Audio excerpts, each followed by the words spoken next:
దేవుని నామానికి మీ అందరికీ వందనాలు.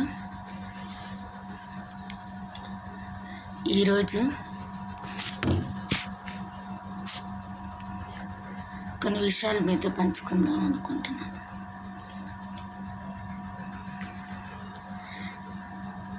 క్రైస్తత్వం అంటే ఏంటి? మీకు ఒకవేళ తెలిస్తే కామెంట్ రూపంలో పెట్టండి. సరే సహోదరులారా, క్రైస్తత్వం గురించి నాకు తెలిసిన కొన్ని మాటలు మీతో పంచుకుంటా. క్రైస్తత్వం, క్రైస్తవులు అంటే క్రీస్తును కలిగి ఉండుట. క్రీస్తు అంటే అభిషక్తుడు, యేసు అంటే రక్షకుడు. యేసు క్రీస్తు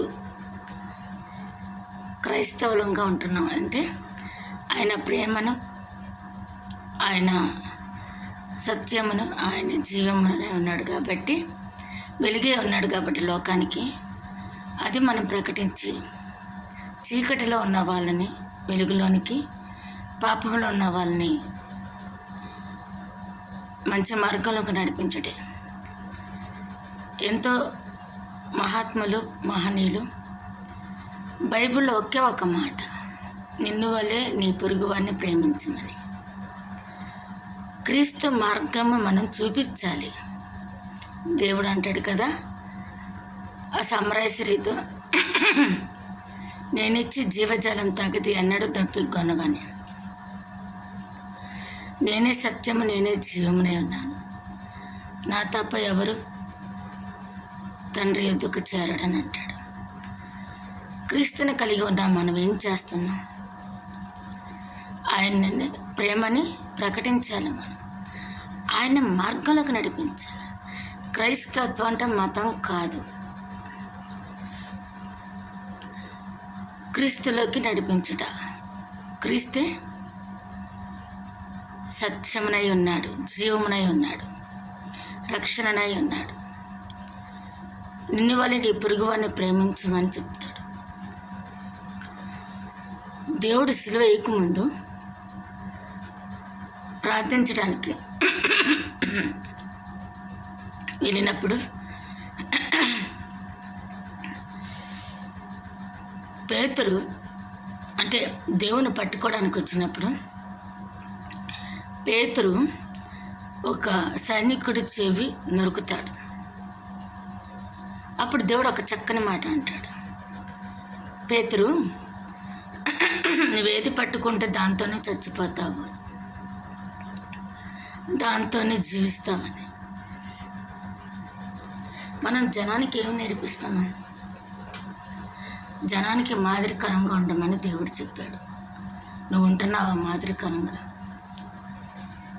ఎదుటి వారిని రెచ్చగొట్టే విధంగా మాట్లాడి దేవుని ప్రేమని ఏ రకంగా చాటాలనుకుంటున్నావు?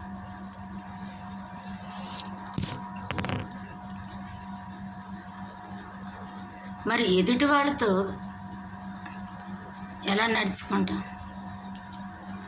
వాళ్ళకి మనకి తేడా ఏంటి? అప్పుడు హతసాక్షులు అంటే దేవుని కొరకు చనిపోయారండి.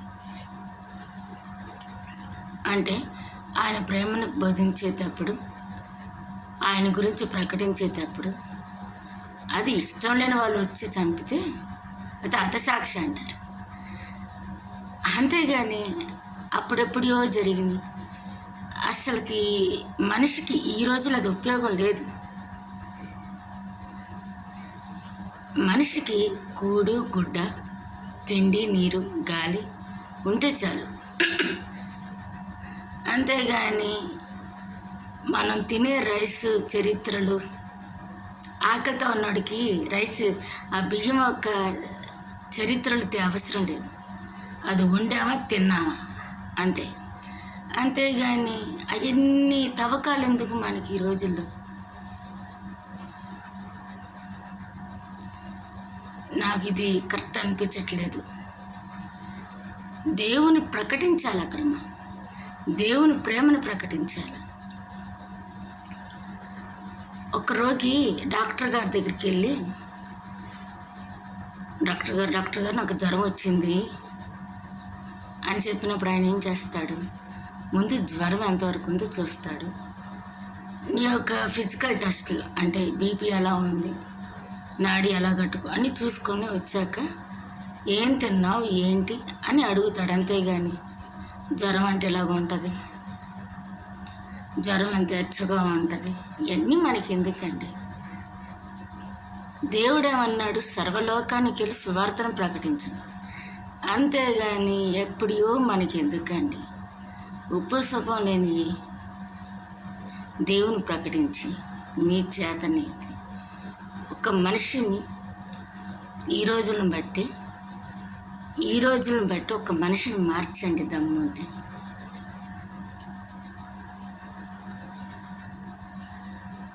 దయచేసి దేవుని పరువు తీయద్దు. మీరు చేసేది మంచి పని అయితే ఒక ఆత్మని నరకంలో పడిపోకుండా జీవంలోకి నడిపించి, సత్య మార్గంలోకి నడిపించి ఆయన రాజ్యానికి చేర్చే విధంగా ప్రయత్నిద్దాం. గుండెల మీద చేతులు వేసుకొని చెప్తే కొంతమంది పాస్టర్స్ అవ్వచ్చు, అభిషక్తులు అవ్వచ్చు, బాప్తిసాలు ఉండి ఎంతగానో ప్రయాసపడి ప్రసంగాలు చేసి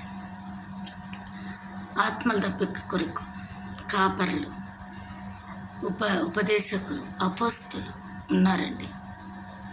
నిజంగా నువ్వు ఒక ఆత్మీయ బిడ్డని సంపాదించుకుని ఉంటే ఆ బిడ్డ ఎక్కడికి వెళ్తుంది, తన జీవం ఎక్కడికి వెళ్తుందో గమనించాలి.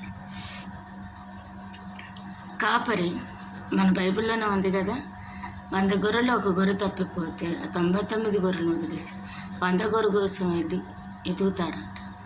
తప్పపైన కుమారుడి గురించి వింటున్నాం, తప్పపైన నాణ్యం గురించి వింటున్నాం. ఆవగింజంత విశ్వాసం ఉంటే చాలు ఈ కొండపై సముద్రంలో పడిపోయిందని వింటున్నాం. ఎన్నో ఎన్నో విషయాలు అవన్నీ వదిలేసి ఎప్పుడో మనకి ఎందుకు చరిత్రలు పుటాలు ఎందుకండి మనకి? నిన్ను వల్లే నీ పొరుగు వాడిని ప్రేమించనన్నారు. అట్లా నడుచుకుంటే మంచిది అనిపిస్తుంది నాకు. ఎదుటి వాళ్ళని రెచ్చగొట్టి ఎదుటి వాళ్ళని ఇచ్చేసి వద్దు మనకి. సులువు పైన దేవుడు ఒక మాట అంటాడు, తండ్రి వీరేం చేయించున్నారో క్షమించమని. మనం ప్రేమను ప్రకటిద్దాం, పగలు కక్షలు కాదు, ద్వేషాలు కాదు.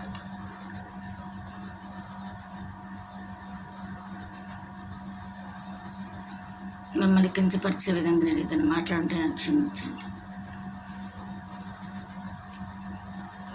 దేవుడు మనందరితో మాట్లాడిన మాటలు మీలో ఏదన్నా తప్పుగా అనిపిస్తే క్షమించి కామెంట్ రూపంలో పెట్టి